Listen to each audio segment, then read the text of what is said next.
Food habits మారాయి.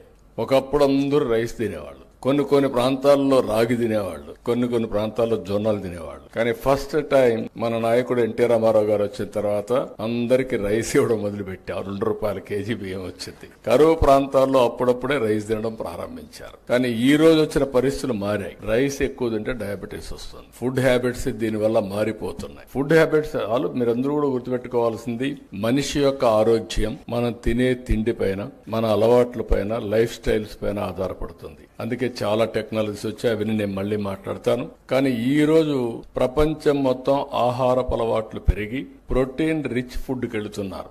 Protein అంటే మీరంతా కూడా చికెన్, ఫిష్, లేకుంటే ఎగ్స్. మన మిత్రులు చెప్తున్నారు ఎగ్స్ డిమాండ్ తగ్గిందని. కరెక్టే, కానీ ఎడ్యుకేషన్ కూడా అవసరం. కనీసం నేనైతే మార్నింగ్ అయితే బ్రేక్ఫాస్ట్ ఉండదు, ఓన్లీ ఆమ్లెట్ ఉంటుంది. అది నా మొత్తం లైఫ్ స్టైల్లోనే మార్చుకున్నాం. ఈ విధంగా ప్రతి ఒక్కరు కూడా మార్చుకుంటున్నాం.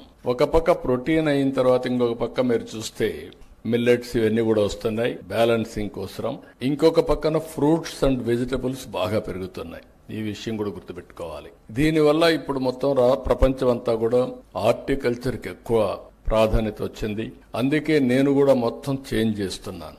హార్టికల్చర్కి ఎక్కువ ప్రాధాన్యత ఇచ్చి ఈ రోజు మీరు చూస్తే నేను లాంగ్ బ్యాక్ ఆనాటి ప్రధానమంత్రి గారిని కన్విన్స్ చేసి వాజ్పేయి గారిని మైక్రో ఇరిగేషన్ ఎట్లుండాలో నేను ఒక రిపోర్ట్ ఇచ్చాను. ఆ రిపోర్ట్ ఇప్పటికి కూడా మైక్రో ఇరిగేషన్ ఒక బైబిల్ మారిగా, ఒక భగవద్గీత మారిగా దాన్నే ఫాలో అవుతున్నారు.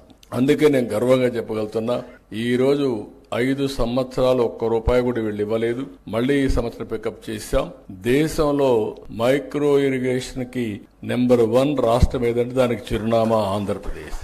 16 లక్షల హెక్టార్లలో మైక్రో ఇరిగేషన్ పెట్టాం, ఆటోమేషన్ పెట్టాం. ఈ రోజు మీరు మైక్రో ఇరిగేషన్ వచ్చినాక ఆటోమేషన్ వస్తే యాప్ ద్వారా ఎప్పుడు కావాలంటే అప్పుడు ఆన్ చేస్తారు. ఎంత టైం కావాలంత టైం నీళ్లు ఇస్తారు.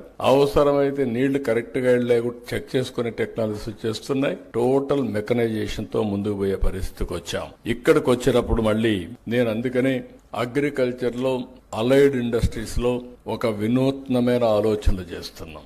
ఇవి చేస్తూనే లాజికల్ గా తీసుకుపోవడం కోసం మళ్ళీ ఫుడ్ ప్రాసెసింగ్ ఒక ప్రత్యేకమైన శ్రద్ధ పెట్టి ఒక సెక్రటరీని దానికి పెట్టాం. చిరంజీవులు ఇంతకుముందు హార్టికల్చర్ బాగా చేశాడు, ఆయన ఈ రోజు ఇన్ఛార్జ్ పెట్టి దీన్ని కూడా ప్రాధాన్యత ఇచ్చామని చెప్పి కూడా నేను మీకు తెలియజేస్తున్నా.